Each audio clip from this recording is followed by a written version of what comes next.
But we feel confident that we can get a response, whether it's positive or negative. We're going to get a response from the Iranians by 8 o'clock tonight. I hope they make the right response, because what we really want is we want a world where oil and gas is flowing freely, where people can afford to heat their homes and cool their homes, where people can afford to transport themselves to work. That's not going to happen if the Iranians are engaged in acts of economic terrorism. So they've got to know we've got tools in our toolkit that we so far haven't decided to use. The President of the United States can decide to use them, and he will decide to use them if the Iranians don't change their course of conduct.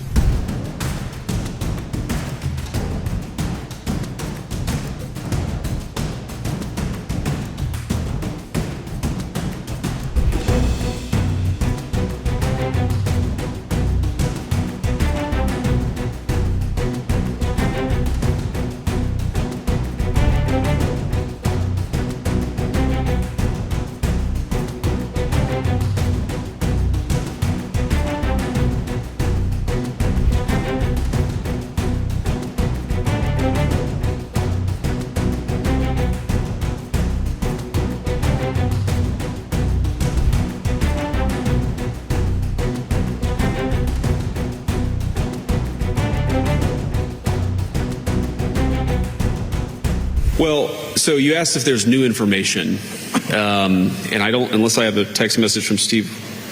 Well, I do have a text message from Steve Witkoff. Wouldn't you like to know the subject of this message? But no, I need to read it first before I talk about it. But here's what time is it in the United States right now? Okay, that makes sense. All right. Okay, so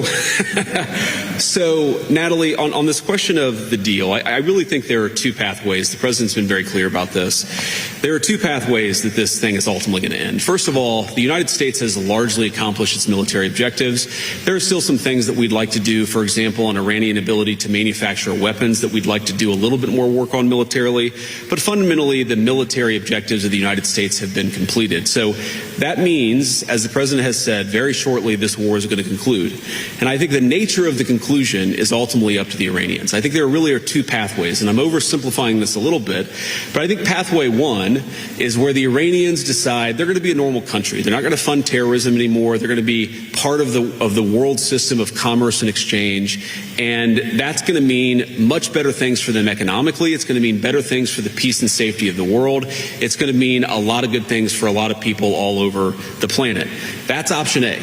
Okay. Option B is if the Iranians don't come to the table and they stay committed to terrorism, to terrorizing their neighbors, not just Israel, but of course their Arab neighbors too, then the economic situation in Iran is going to continue to be very, very bad, and frankly it will probably get worse. And so what the president has asked his entire team to do, particularly Steve Witkoff and Jared Kushner, is to figure out what are the contours of a potential deal. What are they willing to do? Because militarily, it frankly doesn't matter one way or the other to us. It's fundamentally a question of what does this look like afterwards, and that has been what the negotiations have been focused on.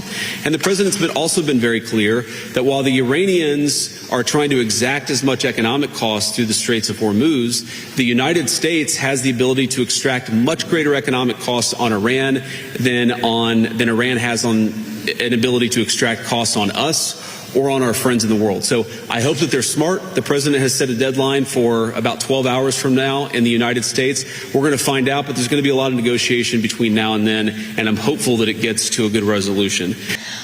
You did say that the military objectives of this war have been achieved. So could you help us understand why the president is still threatening to attack every bridge and every power plant in Iran? So you asked about Karg Island.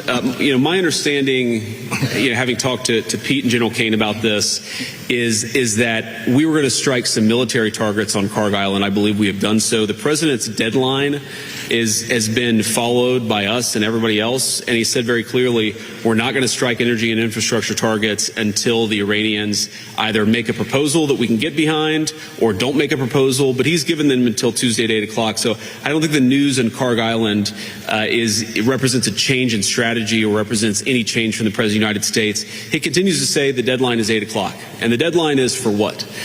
Fundamentally, what Iran is trying to do, because they've been defeated militarily, is they're trying to extract as much economic pain on the world as possible.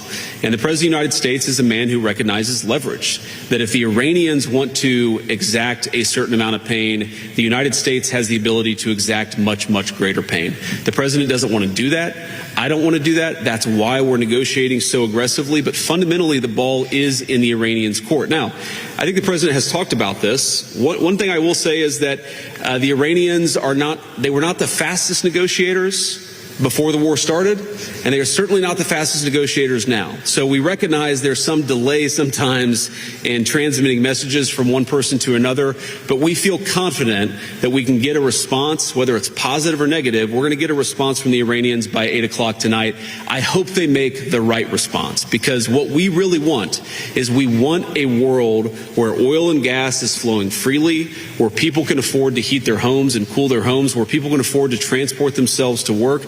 That's not going to happen if the Iranians are engaged in acts of economic terrorism. So they've got to know we've got tools in our toolkit that we so far haven't decided to use. The President of the United States can decide to use them, and he will decide to use them if the Iranians don't change their course of conduct.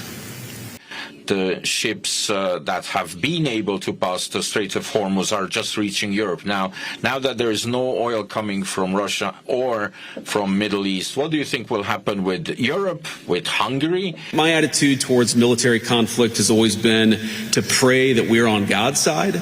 And my own view is that we're doing this for the right reasons. We're doing this because we don't want a regime that has committed acts of terrorism to have it the world's most dangerous weapon, because that would mean a lot of innocent people dead. I certainly hope that God agrees with the decision that Iran shouldn't have a nuclear weapon, but I'll keep praying about it. And if he gives me a good answer, you'll be the first to know, Natalie.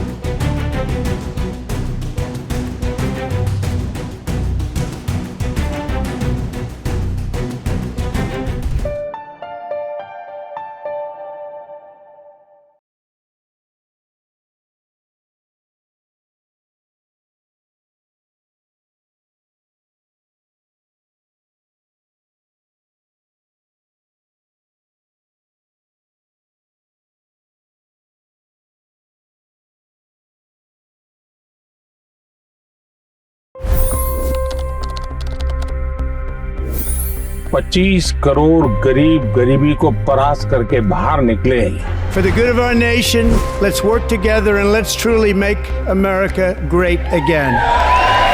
The fastest news breaks. Requested PM saying that look, you will have to speak to Putin and to Zelensky. The biggest news makers. The relationship with India is probably the most important bilateral relationship the U.S. will have for the rest of this century. The capital delivered quite an election result today. Expert analysis. The million-dollar question today is how to stop this dance of death. Ground reports. I'm standing at the crossroad of the Kumbh Mela. Behind me are more than 100 entry ghats. Long-form interviews. Exclusionary politics is reflected in Manipur case as well. You don't bother because this is a small state. Deep dive into burning issues. It's often said DRC could be the richest country in the whole world. It's because of what sits underneath. Why exactly did the US topple the Sheikh Hasina government? HT videos. We don't just break news, we break it down.